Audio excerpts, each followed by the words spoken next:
ತಪಸ್ವಾಧ್ಯಾಯ ಶುಶ್ರೂಷಾ ಕೃಷ್ಣಪೂಜಾರತಂ ಮುನಿಂ ವಿಶ್ವೇಶಮಿಷ್ಟದಂ ವಂದೇ ಪರಿವ್ರಾಟ್ಚಕ್ರವರ್ತಿನಂ. ಶ್ರೀ ಗುರುಭ್ಯೋ ನಮಃ.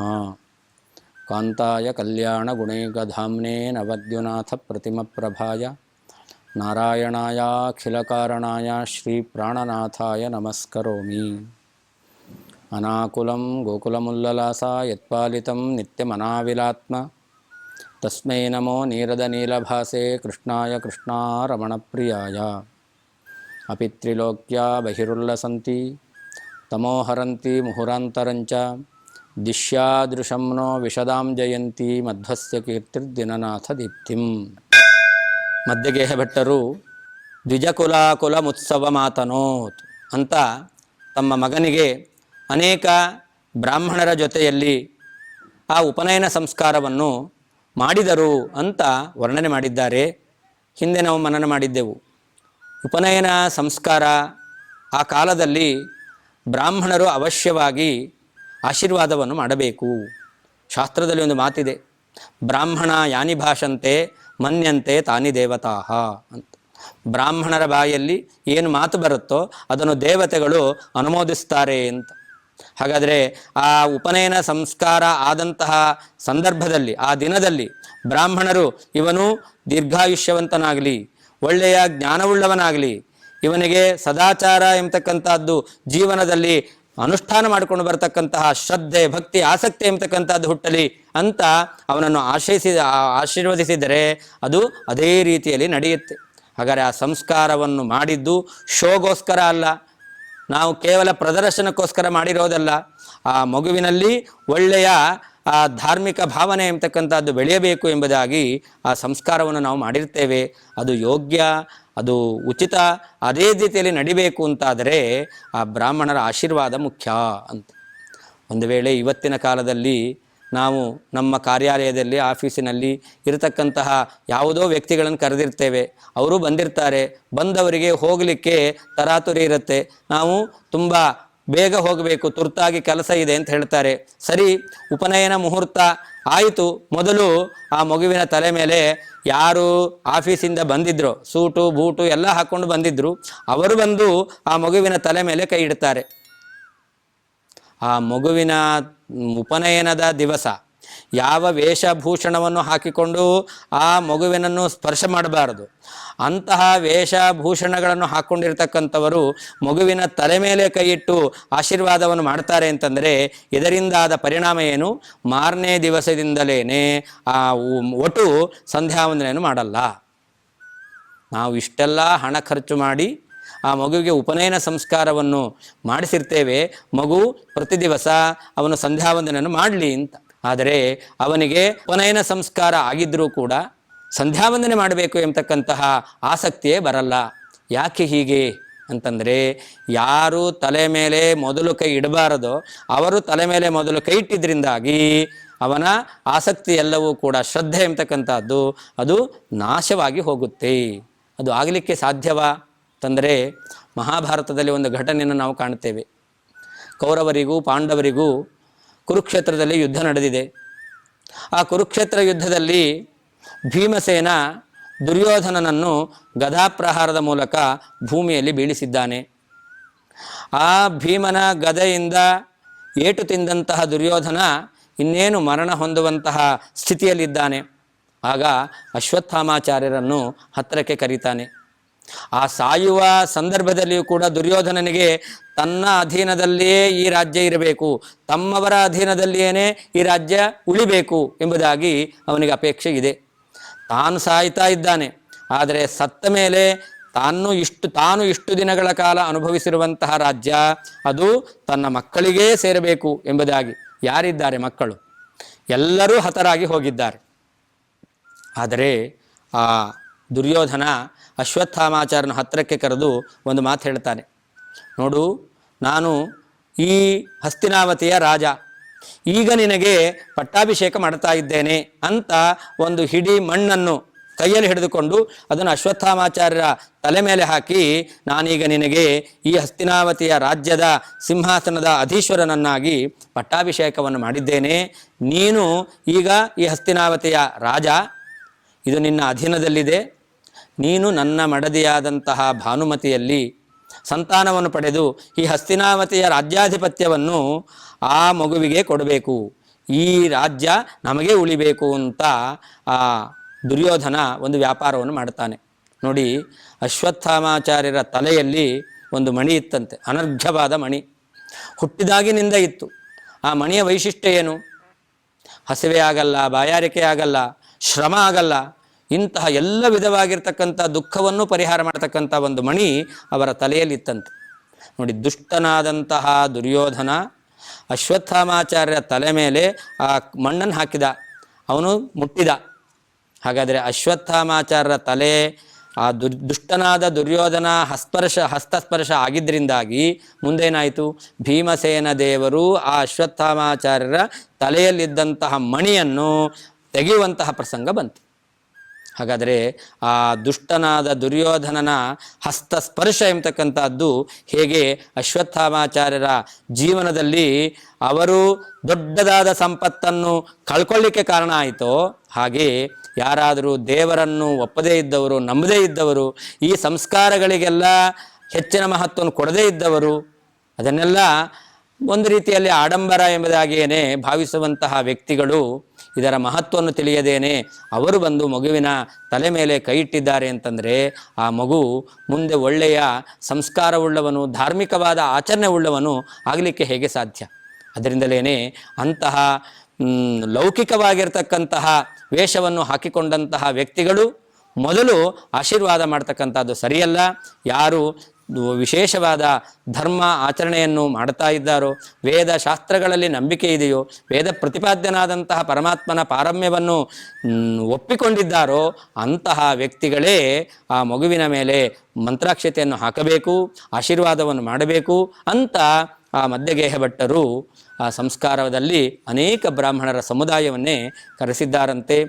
ಅಷ್ಟೇ ಅಲ್ಲ, ಕೇವಲ ಭೂಲೋಕದಲ್ಲಿರತಕ್ಕಂತಹ ಭೂಸುರರು ಅಂತ ಏನು ನಾವು ಕರಿತೇವೆ ಅವರು ಮಾತ್ರ ಬಂದದ್ದಲ್ವಂತೆ, ಮೇಲುಗಡೆ ದೇವತೆಗಳು ಕೂಡ ಸಂತೋಷ ಪಡ್ತಾ ಇದ್ದಾರಂತೆ. ಅದನ್ನು ವರ್ಣನೆ ಮಾಡ್ತಾರೆ.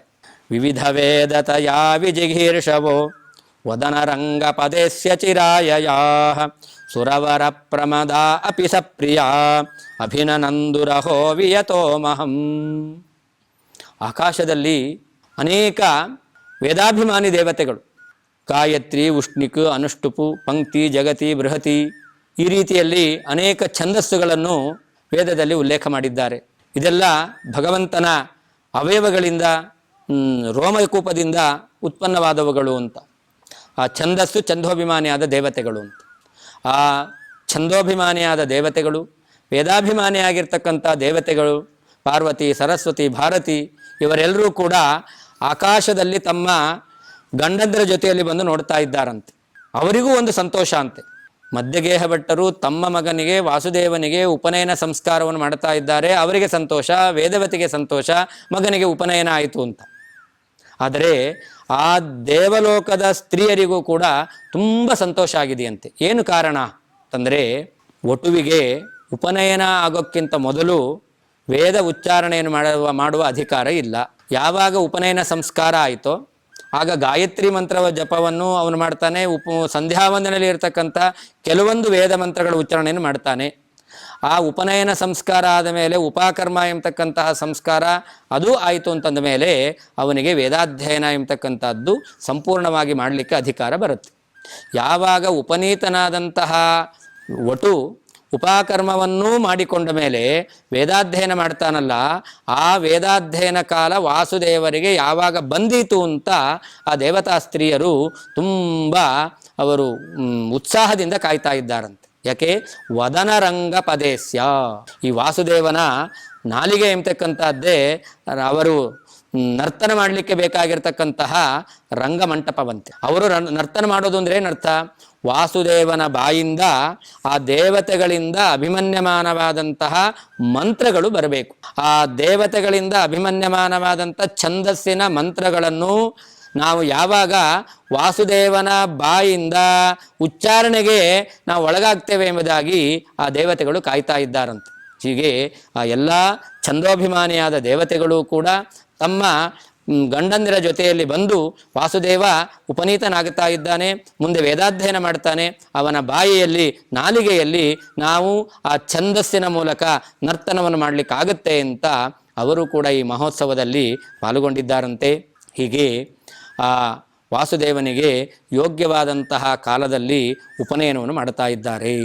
ಕೆಲವೊಂದು ಬಾರಿ ಮನೆಯಲ್ಲಿ ತಾಯಿಯಂದರು ತಮ್ಮ ಮಗನಿಗೆ ಉಪನಯನ ಸಂಸ್ಕಾರ ಆಗ್ತಾ ಇದೆ ಅಂತ ತುಂಬ ಸಂತೋಷ ಪಡೋರು ಇರ್ತಾರೆ. ಕೆಲವರ ಮನೆಯಲ್ಲಿ ಏನೋ ಒಂದು ಸಂಸ್ಕಾರ ಮಾಡಬೇಕು, ಅದರಿಂದ ಮಾಡ್ತೇವೆ ಅಂತ.